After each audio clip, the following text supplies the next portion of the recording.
नमस्कार। मैं मेघा हिंदुस्तानी स्वागत करती हूँ आपका टाइम्स एक्सप्रेस पर। दोस्तों, गोदी मीडिया ने भी अब बीजेपी का साथ छोड़ दिया है। जी हाँ, वही एनडीए सरकार जो बैसाखियों पर चल रही है। एक तरफ नीतीश कुमार तो दूसरी तरफ चंद्रबाबू नायडू है। जो एनडीए सरकार अपने आप को टिका नहीं पा रही, जो अगस्त तक गिरने की बातें की जा रही है, तो वही दूसरी तरफ ये गोदी एंकर से गोदी मीडिया जो बीजेपी के तारीफ के पुल बांधे करते थे, नरेंद्र मोदी की प्रशंसा में न जाने क्या क्या बातें कहा करते थे, वो अब उत्तर प्रदेश में योगी सरकार को घेरने का काम कर रही है। जी हाँ, मैं बात कर रही हूँ आज तक के एंकर सुधीर चौधरी की। सुधीर चौधरी ने अपने व्हाइट एंड ब्लैक प्रोग्राम में क्या कहा है, आप वीडियो खुद देखिए, मैं आपको दिखाती हूँ। इसमें आप समझेंगे कि गोदी मीडिया ने अपना रुख किस तरीके से बदल लिया है। लेकिन उससे पहले कुछ बातें स्पष्ट करनी जरूरी है। एक, ये योगी आदित्यनाथ जो कि उत्तर प्रदेश के मुख्यमंत्री हैं, उनकी जिम्मेदारी बनती है, मुख्य तौर पर उनकी जिम्मेदारी है कि उनके प्रशासन ने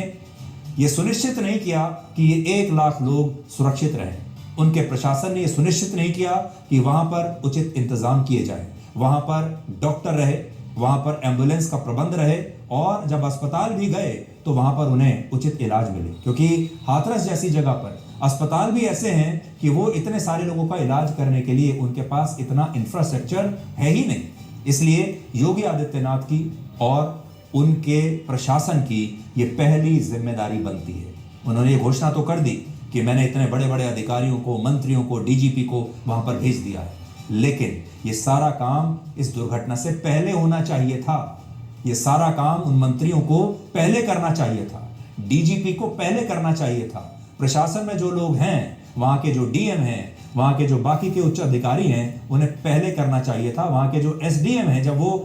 परमिशन दे रहे थे उस समय उन्हें यह पूछना चाहिए था कि क्या इस घटना स्थल पर जब जहां 1-1.5 लाख लोग मौजूद होंगे, पानी की क्या व्यवस्था है, डॉक्टर की क्या व्यवस्था है, एम्बुलेंस की क्या व्यवस्था है। हमें यह पता चला कि एम्बुलेंस भी उस जगह पर, वहां का रास्ता बहुत खराब हो चुका था, वहां पर पानी भरा हुआ था और एम्बुलेंस को पहुंचने में काफी देर लगी, जिसकी वजह से बहुत सारे लोगों को इलाज नहीं मिल पाया। तो आप सोचिए, भविष्य में हम ये कहेंगे कि भविष्य में जब भी ऐसे आयोजन हो तो उनकी इजाजत तभी मिले जब प्रशासन और सरकार ये सुनिश्चित कर ले कि अगर वहां 50,000, लाख, 1.5 लाख, 2 लाख की भीड़ आने वाली है तो उस भीड़ के लिए क्या इंतजाम किए गए उनके। किस तरीके से यहाँ पर सुधीर चौधरी जो एक नंबर के गोदी एंकर है, ये कितनी ज्यादा मर्तबा, आप कहीं भी आप इनका जी न्यूज पर डीएनए शो देख लीजिए, आप पुराना इतिहास इनका रिकॉर्ड देख लीजिए, वर्तमान में आप इनका ब्लैक एंड व्हाइट देख लीजिए, ये तमाम तरीके से भारतीय जनता पार्टी की चरण वंदना करते हुए नजर आते थे। नरेंद्र मोदी की तारीफ में, जिहादियों के बारे में, मुसलमान को नीचा दिखाने के लिए, अल्पसंख्यकों को गाली देने का काम किया करते थे। राहुल गांधी और विपक्ष को घेरने के नाम पर, सवाल पूछने के नाम पर नीचा दिखाने का काम, डिफेम करने का काम करते थे। बहुत सी ऐसी खबरें इन गोदी एंकर्स की निकली है जो पूरी तरीके से फेक साबित हुई है। अभी हाल में इंडिया टीवी ने एक पत्रकार को भेजा था ग्राउंड रिपोर्टिंग पर, और उस पत्रकार ने कैसे अग्निवीर के शहीद जो परिवार है उनके घर पर जाकर फेक नैरेटिव फैलाने का काम किया कि 1 करोड़ रुपए उन्हें मिले, जबकि वो 50 लाख बीमा और 50 लाख जो है उन्हें राज्य सरकार से मिला है। तो ये पूरा का पूरा फेक नैरेटिव जो इनके जैसे गोदी एंकर्स फैलाने का काम करते थे, अब ये सुधीर चौधरी बिल्कुल रिवर्स गियर लेते हुए नजर आ रहे हैं। जी हाँ, जिस तरीके से गाड़ी की गियर को बदलने के लिए पहले न्यूट्रल पे करना पड़ता है और उसके बाद गियर बदली जाती है, ठीक उसी तरह अब ये सुधीर चौधरी प्रयास कर रहे हैं कि सब कुछ पहले न्यूट्रल करने का प्रयास करें। आपने सुना 1 से 2 मिनट की वीडियो में सुधीर चौधरी ने प्रशासन पर सवाल खड़े किए हैं। हाथरस स्टैम्पीड, ये जो पूरा का पूरा मामला हुआ है जिसमें इतने लोगों ने जान गंवाई है, उसे लेकर प्रशासन पर सीधा सवाल पूछा है और बोला है कि वहां पर एम्बुलेंस भी समय पर इसलिए नहीं पहुंच पा रहा था क्योंकि सड़क जो है वो टूटी फूटी थी, अच्छी व्यवस्था नहीं थी। यानी सड़क बनाने पर भी सरकार को जोर देना है, एम्बुलेंस क्यों नहीं टाइम पर पहुंच पाई। और पूरा का पूरा ये जो मामला हुआ है, उससे पहले राज्य सरकार यानी योगी सरकार को ये सुनिश्चित करना चाहिए कि पूरी तरीके से व्यवस्था ठीक ठाक है, और तभी इस प्रकार के कार्यक्रमों को हरी झंडी दिखाने का काम किया जाना चाहिए। और ये भी साथ में सुधीर चौधरी कहते हैं कि अगली बार अगर इस तरीके का प्रोग्राम होता है तो हरी झंडी तभी दिखाया जाए जब प्रशासन पूरी तरीके से सुनिश्चित कर ले कि माहौल उस तरीके का है और साथ ही व्यवस्थाएं उस तरीके की है। एक बहुत बड़ी बात जो सुधीर चौधरी ने अपने शो में, अपने कार्यक्रम में सवाल उठाया वो ये है कि सरकार को ये स्टैम्पीड हुआ है जिसमें लोगों को की जान गई है, उसके लिए जिम्मेदारी लेनी पड़ेगी, जिम्मेदारी लेनी चाहिए और यहाँ जिम्मेदारी सरकार की बनती है। अब आप सोचिए, अगर यही पत्रकारिता सुधीर चौधरी पिछले लंबे समय से 10 सालों से करते आए होते, सरकार जहां पर गलत है उन्हें घेरने का काम करते। देखिए पिछली वीडियो एक और सुधीर चौधरी की वायरल हुई थी, या मैं कहूं कि अपने ब्लैक एंड व्हाइट शो में उन्होंने मुगलों पर कहा था कि मुगल की जो बिल्डिंग होती है, ज्यादा दिन नहीं बीते, एक हफ्ते पहले की ही बात है कि सुधीर चौधरी ने अपने कार्यक्रम में कहा था कि मुगलों का जो इंफ्रास्ट्रक्चर होता है, वही मुगल जिसको लेकर ये इतने सारे शोज में मुगल को गाली देने का काम करते हैं, मुगल, नेहरू और तमाम चीजों को जोड़कर कांग्रेस पार्टी को भी बदनाम करने का काम करते हैं,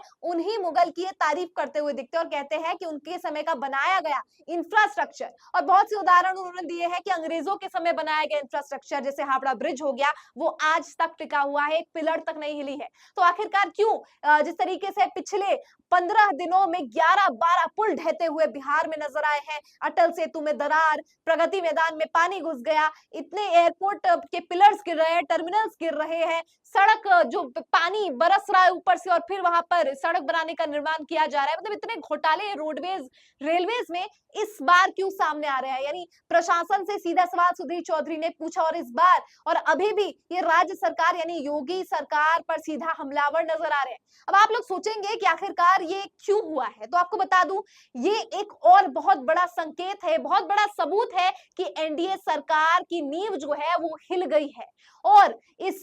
हिलती हुई नींव को भापते हुए ही सुधीर चौधरी ने अब गियर बदलने का प्रयास किया है। पिछले एक हफ्ते से सुधीर चौधरी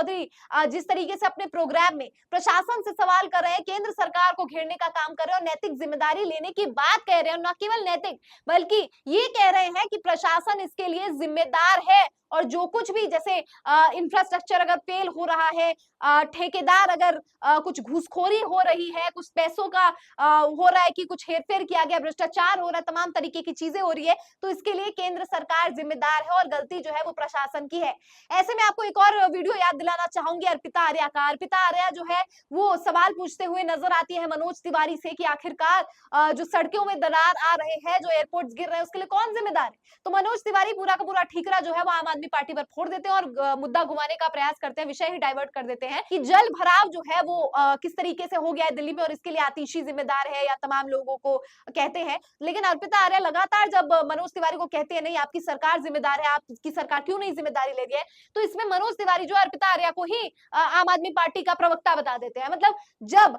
सरकार से सवाल पूछा जाता है तब इन मीडिया एंकर्स को जो है आप विपक्षी कह देते हैं। यही मीडिया एंकर जब अपना काम नहीं करती है तो आप कहते हैं कि नहीं ये लोगों को कोई और किसी और के इशारे पर चल रहे। याद है आपको नरेंद्र मोदी के इंटरव्यू में किस तरीके से गोदी एंकर्स को, खुद के गोदी एंकर्स को नरेंद्र मोदी ने धो दिया और कहा कि आप लोग किसी और के इशारे में काम कर रहे हैं। अब मुझे बताइए कि जब लंबे समय से आपकी तारीफ की जा रही थी, आपसे सवाल पूछने की बजाय आपकी एकदम व्हाइट वॉशिंग की जा रही थी, तब ने आपने एक भी सवाल नहीं किया। अब यही गोदी मीडिया एंकर्स अगर आपके प्रवक्ताओं को आईना दिखा रही है, आपके किए गए कुशासन पर सवाल उठा रही है, तो आपको इतनी तीखी मिर्ची क्यों लग रही है? सबसे बड़ा सवाल इस समय यही है कि, और सबसे बड़ा सबूत भी यही है कि एनडीए की सरकार जो अगस्त तक गिरने वाली है, जिसको लेकर लालू यादव ने, संजय राउत ने, तमाम लोगों ने बड़ा बड़ा दावे और भविष्यवाणी की है, उसके पक्के सबूत यही है दोस्तों कि मीडिया, यहाँ पर गोदी मीडिया जो बदलती हुई नजर आ रही है, बीजेपी का साथ छोड़ते हुए नजर आ रही है, वो बहुत बड़ा सबूत है समझने के लिए कि एनडीए की सरकार 5 साल तो बिल्कुल भी नहीं चलने वाली। और जिस तरीके से कहा भी जाता है कि मीडिया का रुख जिस तरीके से बदल गया है, वो एक इफेक्ट है, कॉन्सिक्वेंस माना जाता है कि सरकार अगर ठीक तरीके से चल रही होती, सरकार मजबूत होती, तो कभी भी आप इन गोदी एंकर्स को चरण वंदना करते हुए ही देखते, सवाल पूछते हुए बिल्कुल भी नहीं देखते। और अगर ये सवाल पूछ रहे हैं तो नींव जो है वो एनडीए की कहीं ना कहीं डगमगाई है, यानी गोदी एंकर्स ने भी फाइनली जो है बीजेपी का साथ छोड़ दिया है और अब आपको सही ट्रैक पर नजर आ रहे हैं। लेकिन क्या ये केवल टेम्पररी है? क्या ये सिर्फ अभी के लिए है और फिर बाद में क्या ये पूरा का पूरा माहौल बदलने का काम किया जाएगा? क्या लगता है आपको? सुधीर चौधरी ने जो पलटी मारी, यू टर्न लिया है, इस पर आपकी क्या राय है? कमेंट करके बताइए। फिलहाल मुझे दीजिए इजाजत, मिलती हूँ आपसे ऐसे ही वीडियोस के साथ। देखते रहिए आपका अपना चैनल टाइम्स एक्सप्रेस। धन्यवाद।